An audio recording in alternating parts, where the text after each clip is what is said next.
Fala pessoal, Papo de Salão no ar. Hoje temos mais um assunto importante para falarmos.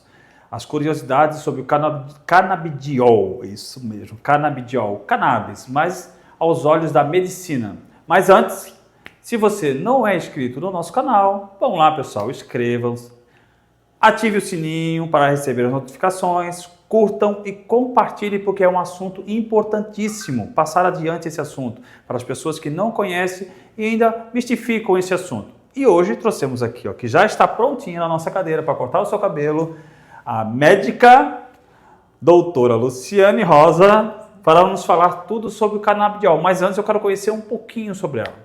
Tudo bem, doutora? Tudo bem. Posso chamar de doutora? Vou chamar de Luciane. Luciana. Isso. Doutora Luciana, você é do Rio Grande do Sul, é isso? Sim, sou natural de Pelotas. Pelotas. Tem um doce em Pelotas que é famoso, né? Vários. É a cidade do doce, né? A cidade do doce? Sim, tem a Festa Nacional do Doce em Pelotas, né? Não é só o governador? Não. Lá é o doce que é famoso. O que lhe trouxe a Florianópolis? Por que entrou na medicina? A medicina foi meio um chamado pela questão dos cuidados, assim. Na verdade, eu cuidava muito dos animais, aí achava que ia ser veterinária, mas pensei que sendo veterinária não ia acabar morrendo de fome, né? Porque Sim. Uma outra pegada. E aí... Ia morrer de fome se fosse veterinária? Acho que ia. Até hoje ainda cuido muito dos animais, então não ia ser um bom caminho. Por amor aos animais, não resolveu ficar com eles totalmente? Resolvi cuidar das pessoas, né? Cuidar das pessoas. Mas você se formou no Rio Grande do Sul ou aqui? Formei na Católica de Pelotas, em 96. Sim. E aí, em 99, que eu vim morar em Florianópolis, né? 99? É bastante tempo, hein? 25 anos aqui. Os meus filhos já nasceram tudo manezinhos. São tudo manezinhos? Então. É? Comedores de tainha? Mais ou menos. Mais ou menos? Manezinho que não come tainha? É. Casada, filhos? Casada, 3 filhos. Casada com o mesmo marido já há 28 anos. Olha, casamento longo, duradouro. Parabéns. Me conte um pouquinho sobre essa polêmica do canabidiol. Na verdade, o canabidiol, né, não é a polêmica em si do canabidiol, mas em questão do uso da maconha, né, como planta. Por ela ter tantos preconceitos, Sim. acaba que a recém está conseguindo estudar um pouco sobre o assunto, porque sempre foi muito mistificada, um aspecto negativo, né, a questão de ser ilegal, de uma droga ilícita, e hoje a gente está aqui e a gente teve essa informação, né, que foi aprovada a descriminalização, né, do porte da maconha, e isso não tem a ver com a parte da medicina, mas tem a ver com a parte de se poder estudar mais, né, de poder sair desse lugar assim que foi colocada como uma coisa nociva. E cada vez que se estuda, se percebe que ela tem muitos benefícios, né? Claro, bem indicada. Não falo do uso recreativo, mas sim da parte do uso médico mesmo, né? De saber indicar, prescrever. No seu caso, vamos lá. No seu caso, você está falando, foi aprovado agora a questão do uso recreativo, né? O porte, é isso, né? Descriminalização, o porte, até onde eu vi, não está decidido a quantidade para ser considerada porte. Certo. Mas o que eu quero dizer é que ela foi considerada por muito tempo como uma droga, até foi em 1961 que teve um encontro sobre entorpecentes, não era a ONU ainda, mas foi, e foi colocada no mesmo nível de heroína, de cocaína, de drogas que realmente são... Drogas mais ilícitas. Mais fortes, que causam realmente uma grande dependência, tem efeitos muito complicados, né? E aí... A maconha, a maconha em si, a erva, né, o fumo, ela não causa uma dependência? Ela, assim, a dependência, como se conhece de quando a pessoa para ter aqueles efeitos, né, de abstinência, em princípio, que nem outras drogas, não. Né? Claro, sim, a pessoa vai sentir falta se ela é um consumidor ativo, ela vai, né, Mas seria a mesma falta que a pessoa, quando fuma um cigarro, sente também? Não, é bem menos do que a questão da nicotina, né? É diferente, assim. Até porque uma pessoa que consome a maconha diariamente dessa forma recreativa é porque tem alguma necessidade, né? A recreativa? Dessa maneira, a fumada que a gente chama de recreativa é a cannabis, né? Usada fumada. Que não... e também, assim, a cannabis fumada ou essa que o pessoal consome dessa forma, ela tem muito THC, que é a parte da planta que ela tem os efeitos psicoativos mais intensos, né? Que é o que chapa, na verdade, né? E aí a outra parte que se considera mais medicinal, que os outros fitocannabinoides, incluindo CBD, hoje em dia CBG estudado, CBG, o canabigerol, né? Tem outros fitocannabinoides. Na planta ela não é tão presente, então é muito rica em THC, chega a ter 20 miligramas, 30 miligramas, então ela realmente não é indicada terapeuticamente, né? Por ter a gente não sabe o que está sendo usado ali, a quantidade. E se sabe que o THC em altas quantidades, ele acaba sendo ansiogênico, a pessoa que se fuma muito, ela vai aumentar seu nível de ansiedade, ela vai ter um pouco de taquicardia, muitas vezes, aquele desagradável. Sim. E numa pessoa que pode ter uma tendência a alguma doença psiquiátrica, ela também pode desencadear, né, a ser um gatilho para desencadear alguma situação desagradável, né? A maconha desencadeia doença mental?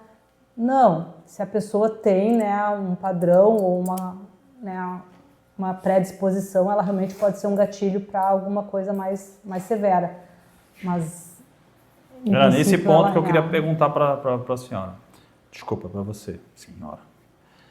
A questão da influência do THC em doenças psíquicas, né? Com esse caso, pessoalmente, em casos pessoais, de pessoas que tiveram esse gatilho ativado por causa do THC, mas não diretamente só o THC, né? Claro que o álcool e outros níveis de drogas também ativaram essa doença psíquica dele, que é a esquizofrenia, né? Sim. Tendo isso em vão, pessoas que não têm conhecimento dessa situação, do que possuem, né, esse gatilho, que possuem essa propriedade, esse distúrbio psíquico, elas tendo essa liberdade de fumar da forma que é o THC, que muitas vezes não vão ser encontrados com qualidade, né? Na grande maioria vai ser encontrado com baixa qualidade, né? Esse principalmente que é vendido em ruas, ele não vai piorar essa questão social do psicoativo ali, na questão da esquizofrenia e outras doenças que podem vir a desencadear? Sim, usado dessa forma, sem ser com uma prescrição, uma dosagem adequada ou com alguém sabendo a quantidade está sendo usada, pode sim, né, desencadear um surto, a pessoa pode... Não é indicado, na verdade, né? Vamos saber mais um pouquinho daqui a pouco, já voltamos já, porque eu acabei o cabelo da doutora Luciana. Voltamos, cabelo da doutora cortado, doutora Luciana. Estávamos falando sobre a questão do uso recreativo, né? E do quanto ele pode vir a influenciar ou não nas doenças psíquicas, né, doutora? Por exemplo, eu citei o caso da esquizofrenia, né? Tendo essa, vamos dizer, não sei se é uma liberação, né? Mas essa facilidade agora para o uso, eu comentei com a doutora um pouco sobre a questão do uso comercial, que vai ser maior, agora mais liberado, e os produtos nunca são de qualidades, né? Quando você comprar no lugar certo, você acaba comprando um produto de qualidade, né? E esses produtos que são de baixa qualidade, não é um perigo você tê-lo e ativar esses gatilhos psíquicos? Mas isso a gente está falando mais dessa cannabis recreativa. A recreativa, né, que a gente não sabe exatamente que produto tem ali. Eu entendo que uma das coisas da liberação vai, né, provavelmente vir junto tu poder plantar, né, o teu produto, porque hoje em dia, dentro da medicina canábica, já existem vários habeas corpus de pessoas que têm autorização para plantar e extrair o óleo como remédio. Então a gente tem que sempre separar o uso recreativo, que é uma questão né, legal, que agora foi descriminalizado, mas vai ter ainda processos de quantidade que pode portar, o processo administrativo, como é que vai ser, aonde que eles vão conseguir, para diminuir o tráfico, a pessoa vai poder comprar onde, né, esses detalhes eu não sei.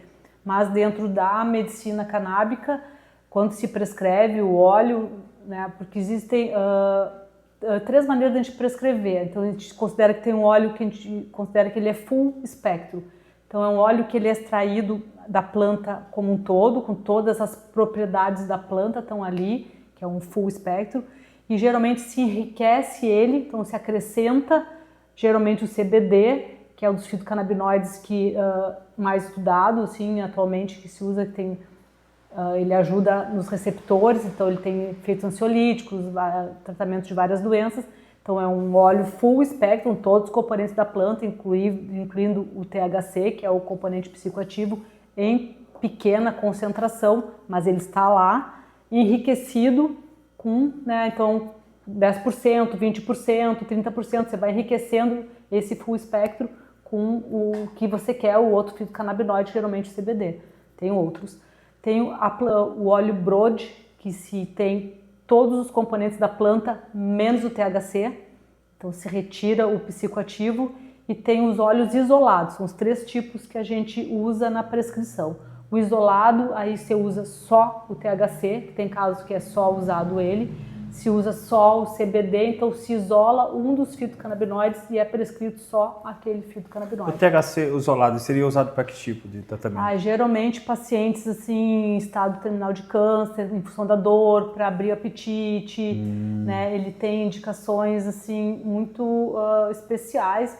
Em geral não é um manejo mais fácil, né? Porque tem que ter um certo controle da quantidade, porque ele tem a psicoatividade mesmo, né? Geralmente não se começa, eu na minha prática eu não receito o THC como primeira prescrição, então a gente geralmente vai usando esses full espectro, que se sabe que a planta ela é muito complexa, então assim, a gente está começando a ter agora esse conhecimento. Quando eu estudei medicina, que eu estudei neurologia lá na década de 90, se eu estudei isso, eu não lembro se a gente falou sobre o sistema endocanábico, que é o sistema endocannabinoide que existe no nosso organismo, que é um sistema que participa do sistema nervoso. O THC foi isolado praticamente por um israelense em 1960, e os receptores começaram a se entender que tem receptores para isso, que é o CB1 e CB2, em 1990. E aí eles viram que se tem um receptor, então tem uma produção endógena. Se tem um receptor para um produto, a gente produz. Aí eles viram que se produz a anandamida, né, e o AG2.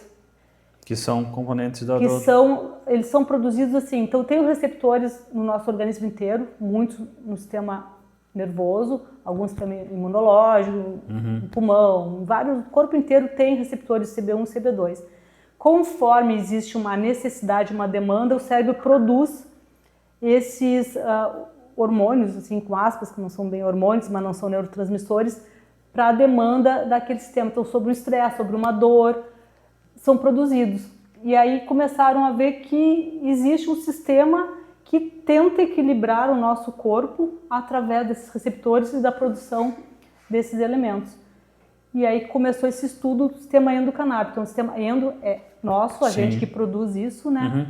Que ele faz uma autorregulação. Ele, estando bem controlado, ele se autorregula, como se ele fizesse uma autorregulação do nosso corpo. Ele nos mantém num equilíbrio. E aí, quando a gente está em desequilíbrio, então uma pessoa que tem alguma doença em desequilíbrio, o uso dessa medicação é justamente para, né, buscar o equilíbrio de novo desse sistema, que é um sistema que faz uma homeostase, que faz um autoequilíbrio do corpo. Seria um TRC, vamos dizer. Seria um TRC. O TRT é a reposição hormonal, o TRC seria uma reposição de cannabis, o que faltaria para o organismo não estar produzindo e esse sintético ele não está produzindo o adequado ou está em desequilíbrio, então uma fadiga crônica, uma insônia. O maior estudo que se tem e efeitos maravilhosos são nas crises convulsivas, epiléticas, de difícil controle. Tem a história da Charlotte, que é essa menina que até ela faleceu, fui rever se ela ainda era viva, ela faleceu em 2020 por causa da Covid. né? Então ela tinha uma síndrome super rara, que tinha tipo 300 convulsões por mês, assim. Nossa. Então a menina já tinha sequelas por causa das convulsões. E aí foi feito, né? Os pais conseguiram lá, foi nos Estados Unidos, Colorado, acho que era, conseguiram a erva, extraíram e começaram a fornecer o óleo para a menina, e das 300 convulsões por mês, ela começou a ter 3 convulsões por mês. Então ela teve um padrão de vida muito bom, ela viveu até os 14 anos, então ela começou a ter um desenvolvimento, porque ela não conseguia, né, a quantidade de convulsão que essa menina tinha. E aí, a partir disso, começou a chamar a atenção de pessoas que tinham filhos com a mesma síndrome, né, essas doenças mais raras, e dali começou esse processo, foi nos Estados Unidos. A menina faleceu, então ela ficou, até tem um medicamento que é o Charlotte, que é em homenagem a ela, né, que foi a primeira, assim, atual na nossa medicina nos tempos modernos, que se sabe um tratamento terapêutico eficaz, e várias outras síndromes, várias outras doenças neurológicas graves com isso. Então muitos começaram a estudar e a ver que fazia efeito. Uma das associações que eu participo, que é a AMA-me, também a história assim, é bem bonita, que quem começou essa associação é um médico, e ele começou por causa do filho dele também, que tinha uma doença, né, neurológica bem severa, com muitas convulsões. E aí ele ficou sabendo, ele conseguiu fazer a extração do óleo, começou a fornecer, e o menino começou a desenvolver em fala, conseguir ele ter vida, um pouco vida própria, né, que a gente quer que os filhos consigam se independizar da gente. Mas não é uma coisa mágica, né, doutora? É algo que é um trabalho homeopático, né? Você vai fazendo um tratamento ao longo, ele vai surtindo efeito. Ele é um pouco mais forte do que o homeopático. Não tem nada a ver com a homeopatia, né? Não. Nada a ver com a homeopatia. São assim, medicinas bem diferentes, assim, e a abordagem da medicação também é bem diferente. Não é para ser assim... A homeopatia também, uma homeopatia bem indicada, o remédio certo, ele tem uma ação muito rápida. Se usa a homeopatia no agudo com resultados muito bons. Então é saber o que está indicando, justamente, eu acho que esse é que se estuda na medicina, é qual é a melhor substância para aquela doença, a dosagem, né, na homeopatia, qual é a dinamização em baixa, em média, em alta dinamização, o remédio o mais adequado possível. E isso que eu te falei, então tem já 3 tipos de, né, de óleos que eu posso escolher, o full, o broad ou o isolado. Já me muda um pouco o tratamento, né? Para aquela doença, tipo uma crise de epilepsia, tem que ter na minha cabeça que no mínimo 15 mg de CBD para eu alcançar uma dose talvez terapêutica. E a gente diz também, quando se estuda, tem mais ou menos uma dosagem adequada para algumas doenças, mas ainda são empíricos a prescrição, no sentido que você começa a usar uma pequena quantidade e você vai subindo a cada 5 dias ou a cada 7 dias, vai subindo o tratamento para chegar no ideal que a pessoa fique bem. Quando chega naquele ideal, você tem que parar, que eles falam que é uma curva invertida, você vai adequando a dose, aí ficou bom. Se você seguir, talvez volte os efeitos, porque você passou do ponto. Então, a escola que eu estudei, assim, né, os médicos que eu sigo, eles indicam isso, de começar com uma dosagem baixa e ir adequando a dose. E depois, como faz? Aí você mantém. Você vai manter por um bom tempo. Naquela dose. Isso. Você vai manter aquela dose. E aí, se uma vez por dia tá bom, você mantém, mas em geral a gente costuma usar pelo menos 2 vezes por dia, de manhã e noite, né? Porque o efeito é de 8 a 10 horas. Então a gente procura adequar essa dosagem, né? Às vezes se vai começar sempre preferencialmente com mais o CBD, que ele não tem o psicoativo e ele ajuda na regulação do sistema. E para depois, se precisar, você vai introduzir a dosagem com THC. A gente começa um pouco devagar, né, para ver o efeito da pessoa. Sempre tem que ter um histórico da pessoa, né, ela saber que está usando aquilo, desmistificar o uso daquilo, que você não está dando uma droga para a pessoa, você está dando uma medicina para a pessoa. Mas se a gente for analisar, doutora, você, para te chamar de senhora, você que trabalha nessa área há muito tempo, né, medicamento, ele é uma droga, né, que ele é extraído, né, por isso que já tem um nome próprio de droga, e colocar hoje o CBD como droga está igualando ao outro medicamento. Então, não é? Não concordo. Então a gente pode considerar que uma das maiores conquistas que a gente teve nos últimos anos da medicina foi conhecer o sistema endocanábico. A gente não conhecia, a gente não estudava, a gente não sabia como lidar com um sistema que ele autorregula. Isso é uma coisa importante, ele é um sistema de autorregulação do nosso corpo. A gente não sabia que ele existia, ou se sabia, não se dava esse valor. A medicina nossa acadêmica é a medicina do antitérmico, antihipertensivo, ela só sabe ir ante a doença, ela é ante aquilo. Ela não sabe ser pró. Então ela não é pró, Carlos. Ela é anti-hipertensiva, ela é ante a tua doença, ela vai ir contra a tua doença. Mas ela não vai considerar a pessoa que está com a doença, né? E ela é muito boa, do meu ponto de vista, no agudo. Então, numa situação aguda, você precisa tomar uma providência aguda, o remédio é ótimo. Ele vai te ajudar aquilo. Numa situação crônica, a gente vê que a gente não tem opção.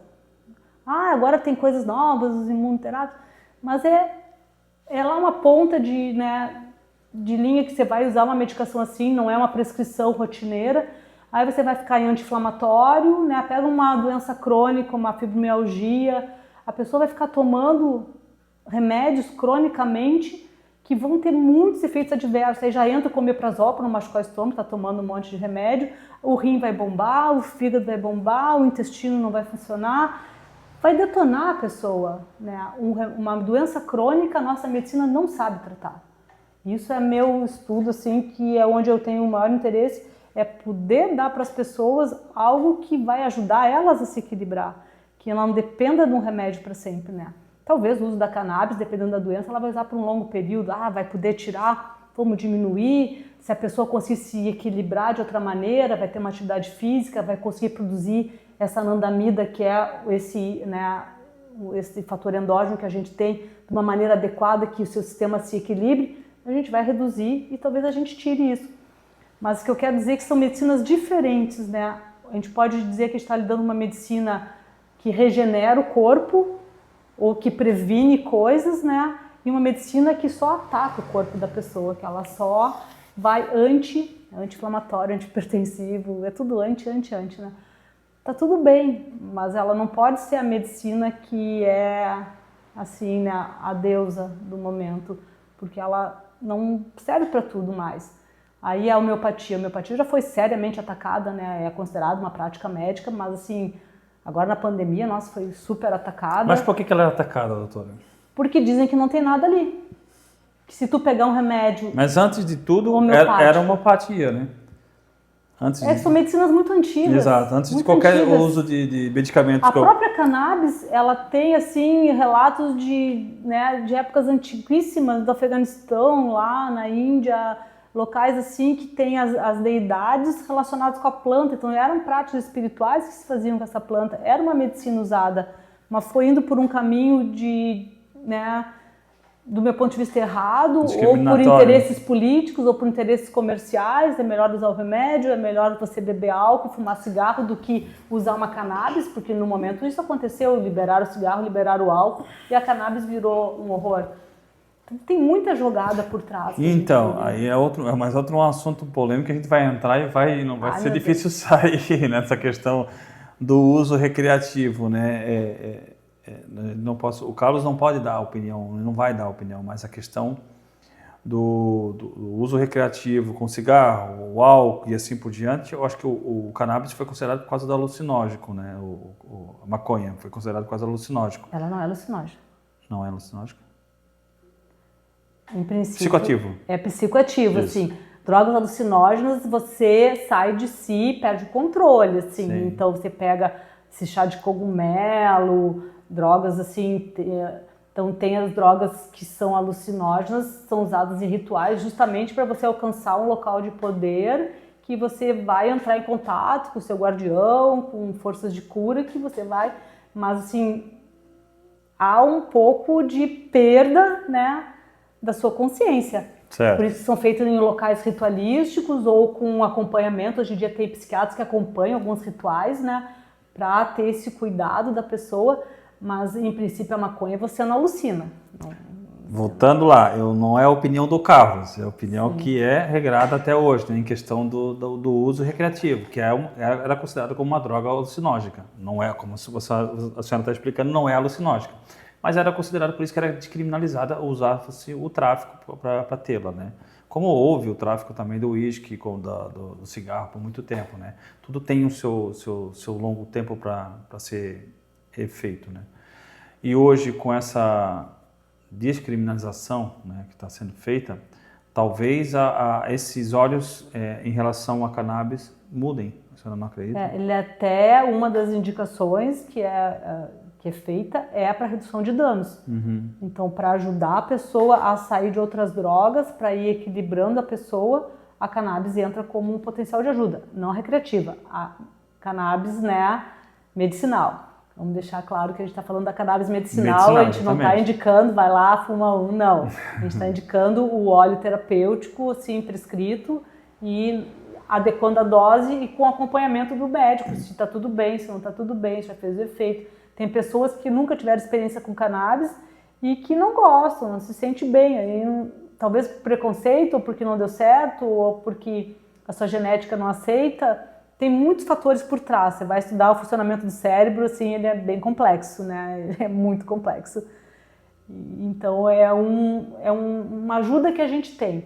Se me chega alguém, eu trabalho numa emergência, se chega alguém com uma dor aguda, eu não vou ficar dando gotinha de cannabis para essa pessoa. Eu vou interferir com um opioide, um remédio que corte aquela dor.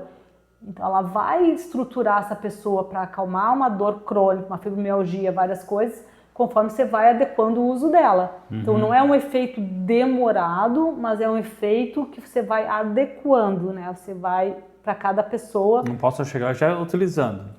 Pode utilizar, mas quero dizer assim, para uma dor, tu tá com uma cólica renal, vou te dar gotinha de cannabis para ver se alivia a tua cólica renal. Eu acho que não é para isso, entendeu? Tem de saber onde que a gente está lidando, por que a gente está indicando esse produto.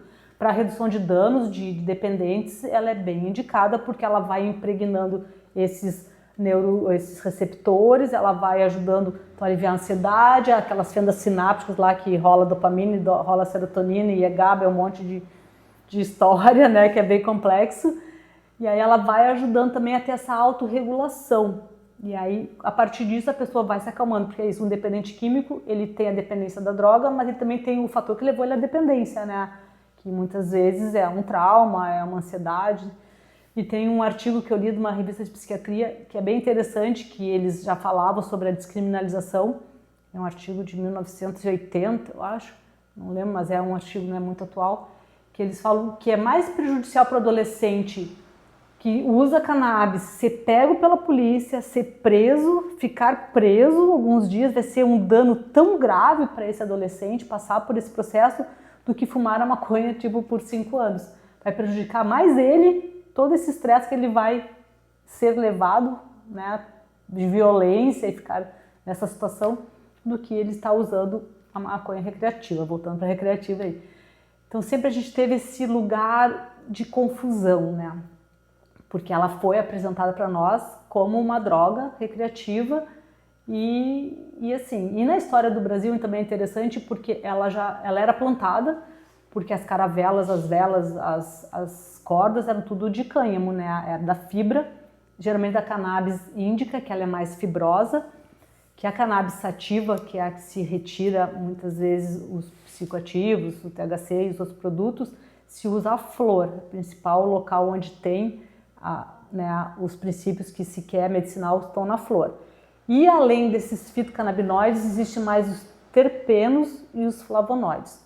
Os terpenos é como se fossem óleos essenciais, que a planta também tem lá na sua florzinha, que aí tem o linolol, tem vários. Nesses que a gente usa de importação, eles nos dão muitas vezes tipo uma bula de remédio, que me diz quanto tem de THC, quanto tem de CBD, quanto tem de CBG, quanto tem de CBN, quais são esses terpenos. Então, numa pessoa que é ansiosa, os terpenos relacionados, que nem a gente tem no óleo essencial da lavanda, são terpenos que se eu usar aquele produto, eu sei que vai acalmar mais a pessoa.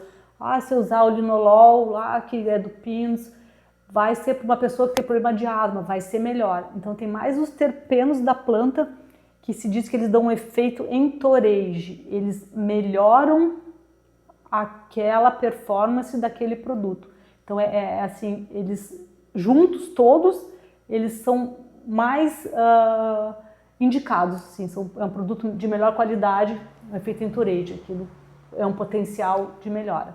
E tem os flavonoides da planta, que dão também o aroma e o gosto. Então ela é cheia de detalhes. E hoje em dia, quando eu estava falando ali, quando a gente abre um catálogo, a gente olha aquele monte de detalhes, fica, opa, é muita informação. Então ou você fica naquilo tudo, ou você pega, né, alguns laboratórios que são mais de confiança, que você tem um representante que te ajuda, porque se você vai importar esse óleo, você tem que fazer uma regulamentação no site da Anvisa, então tem que ter prescrito das drogas, um dos óleos que a Anvisa já aceita, que aí não dá para você qualquer coisa, então tem uma lista gigante lá dos que ela aceita, aí você vai lá, bota todos os dados, faz, né, a Anvisa libera, geralmente 24 horas, é uma liberação bem automática, e é esse pessoal que faz essa comercialização te ajudam na importação. E aí você tem toda essa qualidade da planta ali, você sabe exatamente o que está usando, a quantidade das substâncias que estão dentro dessa planta, desse óleo que você está usando. Hoje em dia já está assim, super comercial, então da noite você vai usar lá um full com CBN, que sabe que ele ajuda a dormir, e vai ter melatonina também, então eles já estão fazendo assim, óleos, já tentando esse comércio realmente, né, de colocar, o de manhã tem camélia sinensis, que é para pessoa não sei o quê. Então tem essa parte comercial que está vindo forte, porque é realmente assim que eu te falei no início. Eu acho que a coisa mais moderna que a gente está tendo hoje em dia de melhora na nossa medicina foi ter tido esse sistema, né, de aprendizado, assim, que a gente está vendo muitas coisas legais. É a única coisa, vai salvar o planeta? Não, tem outras coisas. Mas, assim, uma medicina nova que nos foi apresentada. Né? Deixa eu te perguntar duas coisas. Vamos lá. Toma uma aguinha, fica à vontade. Primeiro, né, o efeito colateral, existe algum? Em princípio, não existe efeitos colaterais, assim, não, no sentido... Bem claro, nós estamos falando do canabidiol. Da cannabis medicinal. No medicinal, não do recreativo. No canabidiol, no recreativo já vou chegar lá de novo. No canabidiol, existe efeitos colaterais? Não são descritos assim, efeitos colaterais só no canabidiol, e em geral quando está associado com o THC pode ter os efeitos do THC, né, que é a boca seca, olho vermelho, né, algum ataque cardíaco, um aumento da ansiedade, mas na dose adequada é justo o contrário, eles fazem efeito contrário, eles aliviam a ansiedade, ajudam a dormir, acalma a dor, e são efeitos assim, se houver algum efeito adverso que a gente fala, não me senti bem, me deu náusea, fiquei com insônia, sabe? Então talvez para essa pessoa esse produto não está indicado. Sim. Porque ela não Mas como você falou, tem várias doses diferenciadas. Várias doses, vários produtos. Então é isso, assim, talvez às vezes o difícil para nós médicos é saber qual é o melhor produto para aquela pessoa, e a dosagem a gente vai chegar junto na dosagem. Assim, você vai tomar tantas gotas, vai ser bom para ti. Não sei. Quanto tempo nós temos de evolução atual, já usando o canabidiol? 5 anos? 2017 que a Anvisa começou a liberar. 7 anos. Temos 7 anos, então é muito novo. Muito novo. Então tem muita coisa para aprender e aperfeiçoar nessa questão, né? De achar o ponto certo para cada paciente. Né? Para você ter ideia, no Brasil tem hoje várias associações, porque as associações elas conseguem produzir o óleo mais em conta para a gente poder usar na população, porque não é esses importados que eu estava falando. Se você vai importar um vidrinho, vai ser super caro, pagar importação, em Anvisa, demora, tarará. Então você importa já mais vidrinhos, talvez uns 5. Você tem que ter esse dinheiro para investir nessa primeira compra. Vai durar um tempo? Vai. Tá, mas eu comprei 5 vidrinhos e não deu bom. O que eu faço? Aí você vai ter que tentar revender. Então não é a primeira escolha, assim, né? E tem também para vender nas farmácias. Tem alguns remédios, tem canabidiol na farmácia. E aonde nós vamos chegar? É um pouco mais caro. Você tem que ter a receita controlada para isso, né? Tem as receitas, tem que ser receituário azul. Dependendo da quantidade, se tem mais do que 0,3% de THC, aí é uma receita controlada especial, né? Só azul. Então tem várias linhas de tratamento. Você tem a farmacêutica, você tem as associações, você tem a importação. É onde nós vamos chegar. Veja bem, Você está me falando sobre os benefícios que o canabidiol pode trazer ao ser humano. Como nós chegamos a uma evolução muito grande em relação a esse produto, correto? Sim. E vem batendo-se muito em relação ao nosso início de conversas foi sobre essa descriminalização, ou melhor se dizendo, o porte do uso do recreativo, né? Por que não se bateu então muito em cima do uso do óleo, né? Mais propaganda em cima do uso do óleo, como ele é um benefício? Por que se bater em cima do uso do recreativo? Focar em cima do recreativo?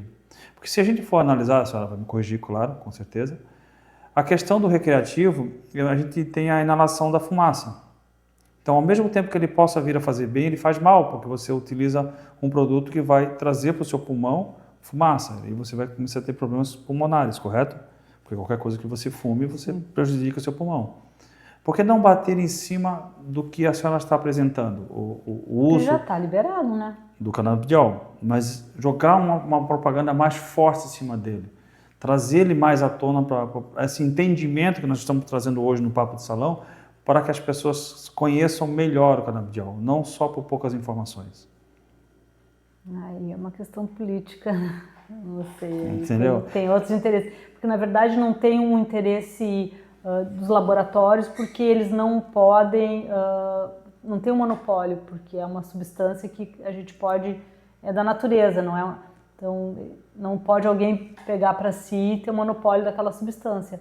Então, talvez por isso não tenha tanto interesse farmacêutico político, porque não tem alguém que vai realmente lucrar por si só. Quantos produtos são extraídos da folha da coca para uso medicinal? Da coca? Uhum. A xilocaína ela vem da folha da coca, não? Não sei te responder essa pergunta. Talvez. Então, e tem bastante produtos que vêm da natureza que laboratórios utilizam. Ah, sim. Mas eles extraem aquilo e fazem um remédio. Uhum. E aí eles têm a patente daquele remédio por um tempo. Eles pegam um princípio ativo, produzem um remédio, fazem um sal lá, omeprazol, esomeprazol, pantoprazol. Então, por um tempo eu tenho a patente do omeprazol. Acabou minha patente, então eu vou mudar o sal, a molécula, não sei como é que eles fazem. Virou pantoprazol. Aí passou a patente, que todo mundo pode produzir aquele remédio, aí eles esomeprazol. Então eles vão dizendo que eles estão fazendo uma coisa melhor, mas é às custas do interesse comercial, porque eles perderam a patente. Agora todos os laboratórios podem produzir aquilo. O que um produziu e patenteou, você acha que é 20 anos a patente? Depois de um tempo não. Por que a penicilina, que é o remédio usado até hoje, super barato, teve um tempo que deu maior polêmica, que ninguém queria produzir, porque não tem mais patente. É o primeiro antibiótico criado, né? É super antigo, trata sífilis, trata um monte de doenças super bem, uma injeção, mas entrou em desuso, porque a gente foi modificando e modernizando as coisas. E essa indústria farmacêutica, ela é boa, mas ela é interesseira, né? Ela tem esse fundo comercial. Sim, com certeza. E aí você pergunta aí, sabe por que não se bate na questão da medicina canábica? A Anvisa já liberou, o Conselho Federal de Medicina fez suas ressalvas em relação a isso, né? Ano passado teve uma polêmica gigante, que o Conselho Federal de Medicina entrou falando que só alguns médicos poderiam prescrever diante de algumas doenças. Aí, como o embate foi grande, foi entre a Anvisa e o Conselho Federal de Medicina, que a Anvisa falou, peraí, a gente está liberando os produtos sob prescrição médica. Agora vocês estão nos dizendo que os médicos não podem mais prescrever, mas a gente liberou os produtos para prescrição médica. Então ficou nessa briga alta e a gente ficou assistindo o negócio, assim, claro, né, atuando. E aí arquivaram por um tempo a tal da proibição da prescrição. Mas foi um dilema, né, porque só podia ser, era neurologista, oncologista. Eles estão, tá, mas os paliativos, né, os outros profissionais que já estão atuando com isso. E aí eles voltaram atrás, então foi uma... Repete-se a normativa da pandemia, né? Provavelmente uma questão política, né? Assim, a gente não sabe o que acontece assim, por trás das coisas, né? Mas a gente observa que as coisas vão... E assim, a medicina ela é muito transitória, né? Que o exemplo que eu dou, quando eu fiz o meu último estágio que eu fiz em Porto Alegre, o estágio de gineco-obstetrícia, fiz num hospital que é referência em gineco-obstetrícia em Porto Alegre, Fêmea, um hospital gigante, são 6 andares, Em 1995, eles estavam readaptando o hospital para o alojamento conjunto, que até então a mãe tinha seu filho ia lá para o berçário, e a mãe ficava lá no quarto. Então, estavam readequando a mãe ficar com seu filho, em 1995. Hoje em dia, se fala para uma mãe que vai nascer seu filho e ele vai para o berçário e ela vai ficar no quarto, que mundo é esse? Não existe isso. Alojamento é óbvio. Mas você imagina que isso há quase 30 anos atrás não era óbvio. Então, assim, tem um médico que ele fala uma coisa que eu acho bem interessante, que ele fala que a medicina, né, a nossa medicina, é a ciência das verdades transitórias transformadas em dogmas para fins didáticos. E é isso, ela muda muito. Mas é assim, assim, assim que funciona e todo mundo tem que fazer igual. Aí assim, não é bem assim, talvez vamos pensar um pouquinho diferente. Esses são esculachados, queimados na fogueira, né? E daqui a pouco tu vê que aquilo migra para lá. Quantos anos as outras medicinas falam o intestino é tão importante quanto o cérebro? Se a gente não tem um bom funcionamento do nosso intestino, a gente não fica legal. As medicinas antigas falam disso, a homeopatia fala disso, a antroposofia fala disso, a fitoterapia fala disso, né? A ayurvédica fala disso. Uau! Os loucos, que não tem nada a ver. Agora chegamos lá. Os alternativos. Os alternativos, que dieta, não sei o quê, e a indústria química nos poluindo de margarina que é saudável, de tranqueira que é saudável, nos poluindo e o nosso intestino... Mas vende mais, né? Tem quase mais neurônio no intestino que no cérebro, né? Tanta coisa que acontece no nosso intestino, ele é cheio de informação. É isso, assim, então a nossa medicina, ela vai devagar, ela é muito dogmática e muito transitória. Então, tem 28 anos de medicina, gente, às vezes eu olho, meu Deus, eu tô ficando assim meio velha, né? Mas o que a gente vê nesse tempo de coisas que era assim, e foram deixando de ser assim, e fica por isso. Ninguém vai lá pedir desculpa. Olha, desculpa, a gente errou, realmente, a gente bateu em vocês que estavam falando que talvez podia ser diferente. A gente não estava tão confiante, mas a gente... Desculpa. Não. Simplesmente, assim, pessoas que foram, né, forçadas a fazer coisas que não queriam fazer e tiveram efeitos adversos, ninguém vai lá pedir desculpa. Ou a pessoa vai ter que entrar com baita processo, conseguir um advogado bom para ir lá ter seus direitos garantidos, porque não é assim que funciona. Nesse lugar, eu acho que entra essa burrice da medicina, a indústria farmacêutica por trás, e os grandes interesses, né, políticos, comerciais, sei lá o que mais que rola. A farmacêutica quer vender. Ela faz o E produto. não é assim uma pessoa que é ruim. É uma corporação, é bolsa de valores. Eles estão lá, é acionista de bolsa de valores. Eu não estou pensando, eu vou lá fazer um remédio ruim para aquela pessoa. Não, eles estão lucrando. Quem está lá na ponta não importa. Saímos desse lugar. Agora você pede um médico que está querendo curar a pessoa, está querendo que a pessoa fique saudável, que não dependa daquele monte de remédio. A gente pega os idosos, gente, chega a ser 2 folhas de prescrição, tem que alguém dar o remédio para aquele idoso, porque ele não tem condições de tomar aquele remédio. Disse, como é que consegue, nem 24 horas, sei lá, 12 horas do dia que a pessoa está acordada, tomar esse monte de coisa? Falta horas no dia para tanto remédio. E um é contra o outro, e um suplementa o outro, e é uma confusão. Aí tu vê que no fim está faltando só a vitamina, que é tanto remédio que as vitaminas não estão sendo absorvidas, né? Porque é tanta coisa que a pessoa... E a pessoa começa a ter efeito colateral de tudo quanto é lado. E aí vai no médico, tem efeito colateral, ele dá outro remédio. Assim, essa coisa de tirando, limpando.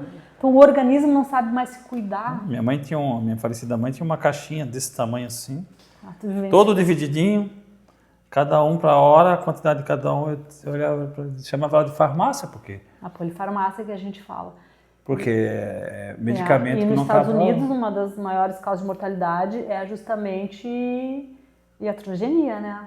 A iatrogenia realmente é perigosa. O pessoal é tanto remédio, mistura e toma e é isso. A gente sabe que se for estudar a medicina nos Estados Unidos é iatrogênica pra caramba, né? Ela é usada também, o canabidiol, é usado também para pessoas que têm doenças neurais, né? Como é que é? Perdão. A minha cunhada, ela tem, né? Que é a... Nossa, falei tanto que eu me esqueci da doença agora. Como é que é a doença? Ela está perdendo os movimentos do corpo. Esclerose. A esclerose múltipla, perdão, agora lembrei. Ela é usada para esclerose múltipla. Ela diminui a espasticidade da esclerose, ela ajuda. Vai curar? Não, ela vai dar uma boa qualidade de vida, provavelmente. Vai diminuir várias coisas. E a esclerose né, se for pensar mais com uma doença maior, ela não é uma coisa só, né? Hoje em dia tem várias medicinas trabalhando com isso, né? Tem estudos que falam altas doses de vitamina D, uma dieta super restrita de carboidratos.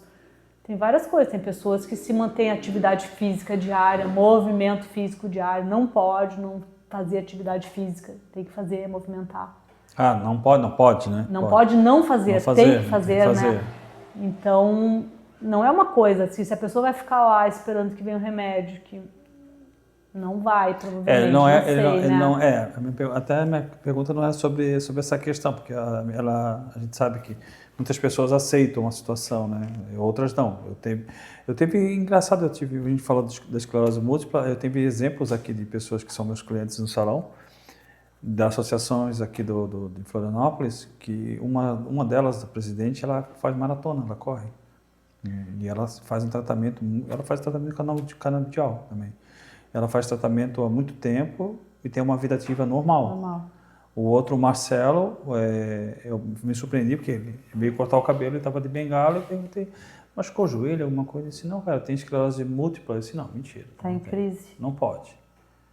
Não pode porque a minha cunhada está lá numa cadeira de rodas e ela não quer levantar, não faz nada porque... Ele me explicou e inclusive consegui colocar minha cunhada nessa associação. Ai, que legal. Para ela poder participar, ter o tratamento, e é uma associação bem legal. E as pessoas têm a vida ativa normal porque não se entregam à doença, não esperam que o medicamento faça o efeito completo, né? Sim, mas o medicamento vai ajudar bastante. Vai ajudar, né? Mas ela precisa ter um complemento, né? Esse complemento. Deixa eu te perguntar, pessoa que pratica muito esporte, né? Vamos lá, jiu-jitsu, por exemplo, né? Que você tem muitas dores no corpo, todo jiu-jiteiro sai do tatame com dor no corpo, pessoas que praticam musculação com pesos mais altos. O cannabis ajuda nessa diminuição de dor muscular também? Ajuda, e hoje pode usar até produtos externos, a pessoa nem precisa tomar, porque também tem várias outras, além de ser tomada, você pode usar como cremes, que eles fazem o relaxamento, eles ajudam a diminuir a fadiga muscular.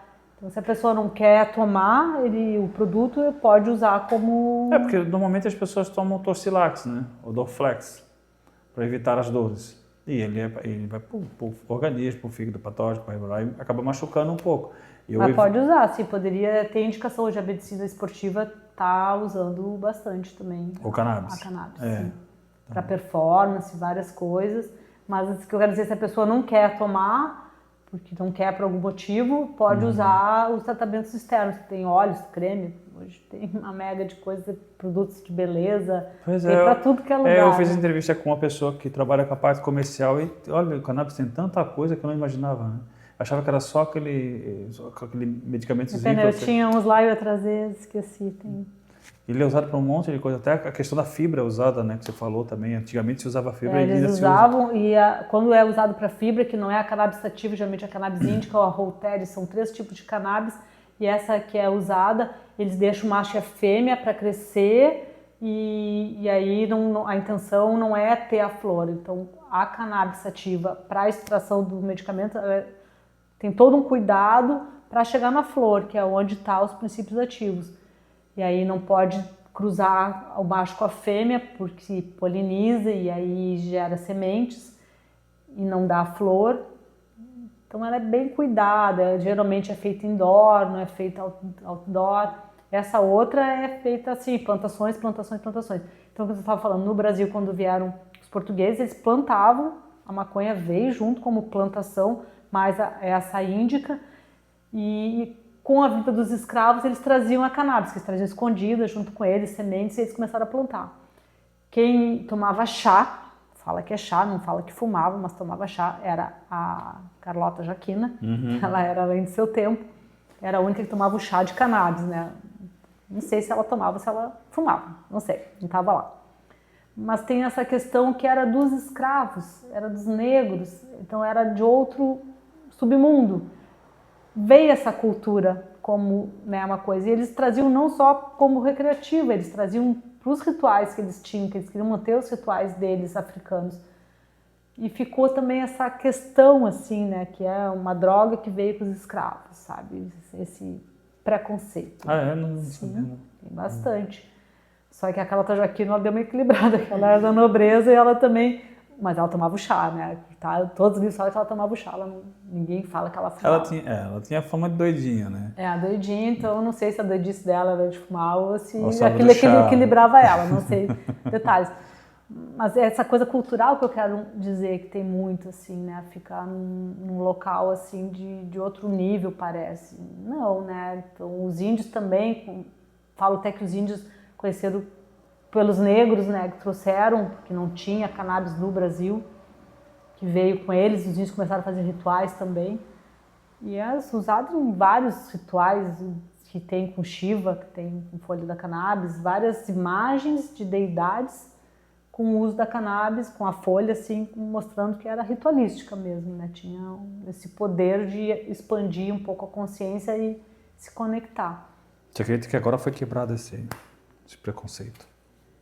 Esperamos, né? Acho que daqui a um pouco tempo isso vai ser tão natural.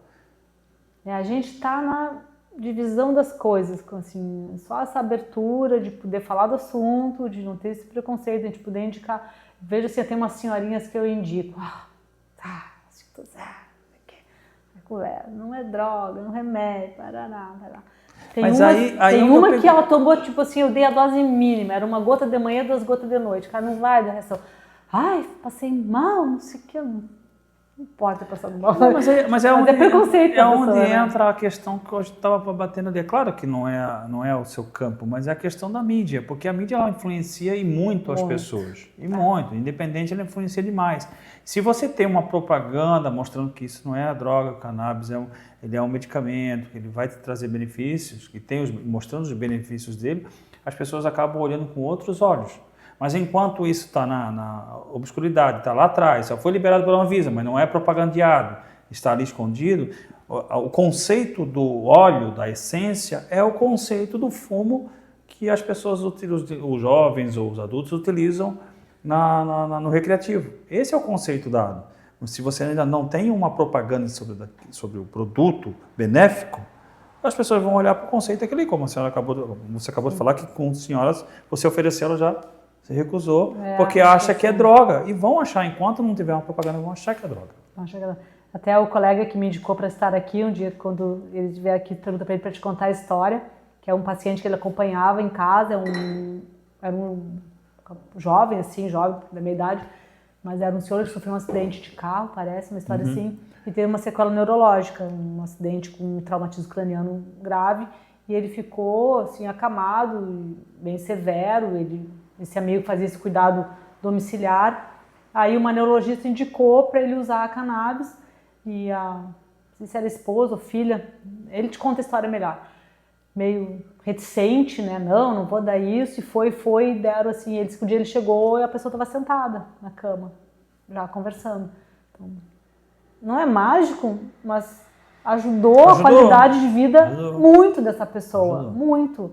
E é isso que se vê nesse caso da Charlotte, em caso dessas doenças que a nossa medicina ela consegue resolver um pouco, mas não chega a ter um efeito tão grande, né? Essa menina com essa história e desse filho, desse médico da associação, era assim, não sei quantos medicamentos por dia e continuava tendo as crises várias vezes ao dia, e crises severas que vão sequelando mais ainda. Aí você fornece o óleo, uma criança, ela nem tem como ela fazer de conta, que nem diz a homeopatia. Você dá para uma criança e a criança fica boa, a criança não sabe daquilo. Então a gente vê, funciona, né? Porque não é eu adulta, fiquei boa porque eu tomei, porque eu acho legal. Não, a criança melhorou, a gente dá para animal, os animais melhoram, assim. E aí para de convulsionar. Então, tem vários neurologistas que estudam. No Brasil começou estudo com o pessoal da epilepsia, estudando para isso mesmo. E com efeitos incríveis. Então já tem também esse habeas corpus, agora com essa descriminalização, não sei como é que vai ficar essa questão, que o pessoal entra com habeas corpus para poder plantar e produzir. Só que tinha todo um aparato que para você plantar e produzir, você tem que ter uma orientação do médica, preparo, né? Não, além da médica, do diagnóstico, não sei o quê, tem que ter alguém de alguma associação que vai te dizer como é que você cultiva, você tem que fazer o curso para isso. Eu peguei a semente, vou lá plantar no meu quintal e vou... Você sabe que isso é uma coisa que vai acontecer, né? Sim, mas assim, o habeas corpus que foi dado foi justamente para essas pessoas que não têm condições de pagar o remédio, para situações dramáticas dos seus filhos. É que é uma das perguntas que eu fiz ao meu outro entrevistado em relação a que ele trabalha na parte comercial, os valores, né? Esses valores ainda são muito altos e inacessíveis para pessoas de baixa renda a poder trabalhar com esse produto. E até ele chegar num sistema único de saúde... São Paulo está tentando. Está tentando. Eles estão numa batalha para ter no SUS a cannabis. Não sei se algum estado já está conseguindo, porque esses remédios especiais, se você tem uma prescrição, tem uma indicação formal que aquilo funciona para essas crises epiléticas refratárias a todos os tratamentos, provavelmente já está tendo liberação para comprarem. Eu acredito que sim, porque tem na farmácia para vender. Mas é aquele processo que a pessoa tem que fazer, que é um estresse, né? Não é uma coisa fácil que você prescreve, vai ali, pega e sai. Não, demora. Né? Ainda mais quando é um tratamento a longo prazo, né? A doutora quer fazer uma pergunta? Não, ia entrar naquilo da doutora, porque além do que foi dito, que é informação, tem quebra de paradigma. E principalmente das pessoas com mais idade, né? E tem muito neurologista que, de repente, até tem que se entrar de frente para, por exemplo, eu ia perguntar isso, os seus pacientes normalmente são mais idosos e eles vêm com livre e espontânea vontade, vamos dizer assim, na busca de uma melhora de qualidade de vida? Ou tem que trabalhar essa quebra de paradigma? Assim, eu não é meu cartão de visita a receita cannabis. Está dentro da minha terapêutica, né, como uma possibilidade terapêutica, porque eu procuro no consultório não usar muito alopatia, assim, o que eu puder não usar alopático eu não uso. Então tem a questão da homeopatia, hoje em dia a gente tem homeopatia injetável, que são fantásticos os remédios homeopáticos injetáveis, assim, eles têm uma eficácia incrível. Não quero ficar tomando gotinha, faz injeção lá 2 vezes na semana, 3 vezes na semana, são ótimos. E dentro da antroposofia a gente tem muita opção terapêutica e esse é um complemento, né? Alguma suplementação que eu falo, não adianta eu ficar dando remédio para a pessoa se animar se ela está com uma baita anemia. Eu preciso repor essa anemia. Não adianta eu ficar dando um monte de remédio para a pessoa, está mal, está deprimido, se está com uma carência de vitamina D absurda. Eu preciso repor também essa vitamina D. Estou todo cheio de parestesia, estou todo dormente, meu coração dispara, a vitamina B12 dele está 0, né? Está lá em 100. Eu preciso repor, então eu tenho que ter essa lucidez da indicação do que eu estou vendo ali, né? Resolve tudo. Não, eu quero melhorar essa pessoa, eu quero ver o que eu posso ajudar com essas possibilidades terapêuticas que a gente tem. A cannabis é mais uma, não é a única. Tem médico que só prescreve cannabis. Tem associações que os médicos são voluntários para a prescrição da cannabis. Então, vê isso para isso e tal. Então, esse outro lado aí não é abordado, né? Tá certo, errado? Não tá certo, não tá errado. É necessário também esse, né? Que nem tem médico que não receita mais nada, só alopatia, né? Tem a mínima opção, não te orienta uma atividade física, a gente escuta esse paciente, eu acho tão engraçado. Nossa, eu tô com uma dor nas costas, você faz atividade física? Não faço, não tenho tempo, não sei o quê, não tenho tempo. Sempre tem uma desculpa, né? Essa coisa que... Mas tô 2 anos na fila do SUS esperando uma tomografia. Aí tu olha assim, a tomografia não vai aliviar a tua dor, mas as pessoas vão para esse lugar, assim, né? De uma necessidade do exame, uma necessidade que alguém resolva aquele seu problema, ficam bravos, está demorando ainda, e eles só querem uma injeção de analgésico. Eu fico assim, gente, e a sua parte? A gente está fazendo a nossa, e a sua parte? No consultório, eu acho que a gente sempre tem que fazer isso, assim, trazer o paciente junto, assim, o que eu posso fazer para te ajudar? Né? Não sou eu que vou te curar, assim, eu vou fazer o que eu sei, o que eu estudo, o que eu acredito. Mas eles buscam você como uma cura.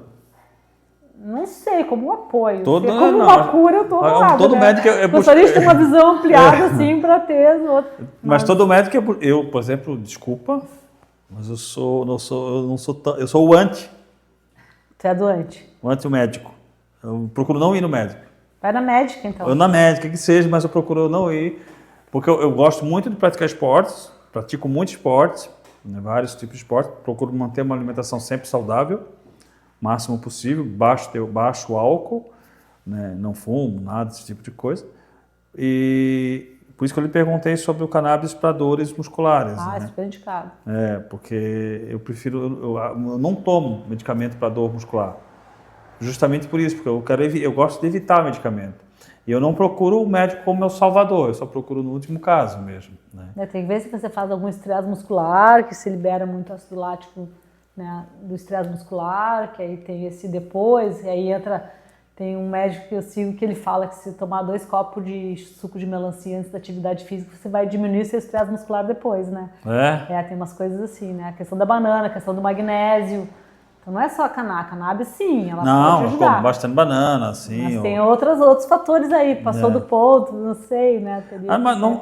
O acúmulo do o problema é para quem pratica esse tipo de esporte. Porque dor muscular até é boa, trabalhou muito, não pode ter dor articular. Dor articular é que não é Mas legal. a dor articular já vem com a questão da idade, não tem jeito. Se você fortalecer seu músculo, vai poupar a sua articulação. Vai, tem que alongar, tem que poupa. manter a articulação com uma distância legal, você tem que estar alongado, tem que estar fortalecido, para não ficar a articulação fazendo tudo, né? Fala, diretora. A doutora falou que o corpo produz não sei o nome que deu, as substâncias do... A G2 e a anandamida. Tá.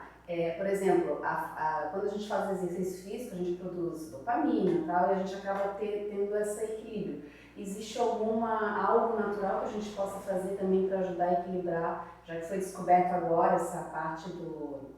A atividade física é um deles, né? É importante, porque está lá, né? Das alimentações, provavelmente tem mais coisas que eu não vou saber te elencar agora, mas é uma produção sob demanda, que fala assim, não é uma coisa que está ali, o cérebro produz conforme a demanda para fazer esse equilíbrio. Então a gente está sempre tentando estar em equilíbrio, nosso corpo sempre está tentando estar em equilíbrio, a gente se corta, ele se regenera, né? Às vezes a gente tem uma diarreia para equilibrar uma intoxicação alimentar, um excesso alimentar, a gente tem vômito porque não está sendo digerido. O corpo tem uma sabedoria. O que a gente faz? A gente quer trancar a diarreia, a gente quer parar o vômito. Aí eu falo, não, se está saindo comida, deixa eu vomitar. Depois, se parar, a gente orienta. Então, como que o corpo tenta se equilibrar e como a gente, às vezes, não deixa isso acontecer? E como que a gente deixa isso acontecer dando uma substância que vai ajudar o equilíbrio ser realmente eficaz? É aí que entra a cannabis e várias outras coisas, né? Várias coisas. Na questão da alimentação, menos fast food e mais alimentação saudável. Aí já resolve bastante coisa. Mais slow food, né? Slow food. Já resolve muita coisa. Acho que o nosso tempo está estourando, né, diretora? Muita coisa. Tem mais uma pergunta, diretora? Estou pensando em alguma coisa importante, sim, mas... Importante? Você já falou que mais de uma hora em muita coisa importantíssima. Só para perguntar, os estudos que existem sobre cannabis é só na epilepsia? Não, tem hoje... Os outros são off-label? Não, vários estudos estão sendo feitos, né? Mas como tinha essa questão meio droga, então não era. Quando o Mercholan começou a estudar esse israelense, para ele conseguir, que ele conseguiu o haxixe para poder estudar o que era o princípio ativo que ele estudou, o THC. Foi uma batalha para ele conseguir ter essa droga, para ele conseguir chegar. Foi assim, né, todo um processo lá em 1960. Então, quanto mais ela é descriminalizada, mais fácil é para se ter acesso ao estudo, né? A verdade é essa. Então, se agora abrindo o potencial dela, vai ficar mais fácil. Com o interesse, né? E a gente, quanto maior interesse tiver em cima dela... No Brasil, dela... a gente sempre está meio correndo atrás. Então, tem uma associação, praticamente, que é juridicamente autorizada a produzir. Eles plantam e produzem, tem uma... Mas existem muitas associações correndo atrás também dessa liberação jurídica. Então tem várias, só que se tu vê Estados Unidos, tem lá, você importa produtos, você vai para a Europa, Alemanha, você compra cannabis, você compra o óleo, na Holanda, na Itália, em tudo que é lugar, né? Acho que só Espanha que não. China e Índia que produzem medicação, eles produzem também, né? Eu fiquei sabendo que a China é o maior produtor de cannabis. Será? Mas a China faz tudo, né, gente? Eu perguntei, até inclusive o entrevistado perguntou qual é o maior produtor e consumidor. Eu falei, era a Jamaica, uai. Ele falou, não, é a China. E a Coreia do Norte também parece que é uma das maiores produtoras. Pode ser, eu nunca importei nada de lá, sinceramente. A gente usa muito produto Suíça, Estados Unidos, quase tudo é Estados Unidos, né? Eles já estão muito avançados no estudo, na técnica. Eles dão uma bula do negócio. Mas quase tudo é made in China, né? Então até o cannabis pode vir da China. Eu falei, ela que trabalhou em laboratório, eles dão uma bula do que tem de CBD, de CBG, esses terpenos, quais são os terpenos que tem lá, que são esses entourages que ajudam. Nossa, a gente não tem isso aqui no Brasil ainda, esse estudo tão completo. E eles lá já estão à nossa frente nesse lado, né? Aí é Mas caro, uma né? coisa muito legal que a doutora falou foi o uso medicinal e o uso recreativo, que deixou bem claro. Porque Não dá pra normalmente confundir, as né? pessoas colocam no pacote. Tanto que a gente nem é autorizado a usar o vaporizado, né? Em várias clínicas lá em Israel, que a Israel é bem avançado no uso da cannabis, né? Que em várias coisas, eu não fui lá ver, mas o pessoal que estuda fala que nos centros oncológicos eles fumam, então eles fazem meio uma máscara, eles ficam aspirando lá a fumaça, provavelmente não é qualquer coisa, deve ser algum produto específico. Então eles aceitam também o inalado. Nós aqui não podemos usar, né? O vaporizado nem inalado. Por enquanto, né? Que eu acho que seria o mais eficaz também. Mas né? o vaporizado, o dia está se vendo até cigarros eletrônicos, aí o problema é que está sendo, né? Substituir cigarro por fumaça é bem deletérico também, é bem grave, né? Sim, o pendrive, né, que a gente fala, né? O pendrive é bem deletérico e a questão também do narguilha, né? As verdades transitórias transformadas em dogmas para fins didáticos, não esqueça disso. Doutora, contato do seu consultório que você atende aqui em Florianópolis? Pode deixar para a câmera ali. Eu não sei de cabeça contato. Eu posso ver, tem ali na bolsa, tem um cartãozinho, depois se quiser Ela já mostrar, pelo lado de fora, não sei os números de cabeça. Obrigado, doutora. Quer ficar com o cartão, eu vou deixar um para você também. Que o contato consultório, né, é o agendamento, eu tenho feito, é 9615 35 76. 9615 35 76. Florianópolis, 48. Consultório da doutora Luciana Montagna da Rosa. Montanha, em italiano. Montanha. Medicina integrativa. Muito bem. Quer deixar uma mensagem para esse povo que está nos ouvindo agora? Não, Em princípio foi um convite que veio via um amigo, né? Então fico feliz em poder falar um pouco do que eu acredito, porque na verdade são práticas que eu vou estudando e eu vou vendo efeito e uso em alguns familiares. Então quase tudo que eu prescrevo eu experimentei em alguém mais próximo para ver o resultado, né? Então funciona. Pessoal, tivemos aqui com a doutora Luciana Rosa, a médica Luciana Rosa, ela gosta de ser chamada de médica e realmente é médica, falando sobre o benefício do canabidiol, dos princípios do cannabis, né? Dando essa lição sobre o que é o canabidiol. Essa parte medicinal do canabidiol, separando o recreativo do medicinal. E é um assunto importante, vamos buscar mais aqui no Papo Salão, porque agora que foi feito a descriminalização do porte do produto, do uso, né, recreativo ou outro uso, vai ser um assunto muito falado aqui no Papo de Salão. Pode aguardar, ok? Doutora, quero agradecer a senhora por estar aqui, por vir aqui, dispor um pouco do seu tempo e nos explicar um pouco sobre essa área da medicina. Obrigada a você. Foi um prazer tê-la aqui, tá? Muito obrigado. Tá? O Papo de Salão vai ficando por aqui, mas antes, não esqueçam, você que não é inscrito no nosso canal, inscrevam-se, ative o sininho para você receber aquela notificação, curtam e compartilhem essas informações, principalmente essa informação tão importante. Ok, pessoal? Um beijo no coração e até a próxima.